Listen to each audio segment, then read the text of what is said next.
The Pacific is reeling after monster Category 5 storms have left a trail of destruction across the region. In PNG and Bougainville, the death toll continues to rise following Cyclone Maila, and in Micronesia, as a powerful typhoon eases, communities are facing months of recovery. A Cat 5 storm, 165-mile-per-hour wind. It's working its way towards the northern Mariana Islands. Super Typhoon Sinlaku moved slowly through the western North Pacific, bringing torrential rain and destructive winds of more than 250 kilometres an hour to the US territory of the Northern Marianas. Described as a diabolical and unusual storm, the Marianas bore the brunt of the typhoon as it hovered above the island group. It's been a nightmare of a situation. It was a grim outlook for the folks across the Northern Islands facing down this devastating typhoon. We're seeing videos of some of the neighborhoods and villages with water up to the windows of vehicles. The slow-moving typhoons are especially tricky. They're dangerous because that means you're going to prolong the effects. Rainfall amounts, flash flooding potential, wind damage, wind gust damage. It's all exacerbated versus a 6-hour storm passage versus a 24-hour storm passage. In this video uploaded online, walls were torn completely away from this home. The monster storm terrified locals who say they've never lived through anything like it before and are now picking up the pieces. This is the fiercest storm I have ever gone through. Sometimes it felt like the building is shaking.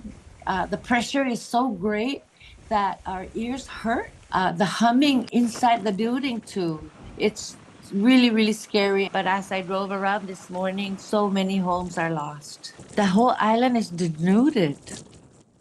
Denuded. A lot of trees are down, but those that are standing up, they just look like a war zone.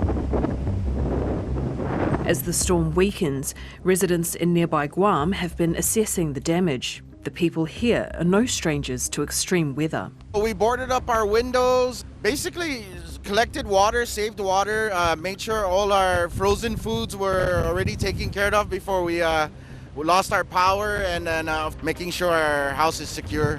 So to prepare, we secured the house, got gas, water, all the essentials for the house, snacks, and everything. We will get through this.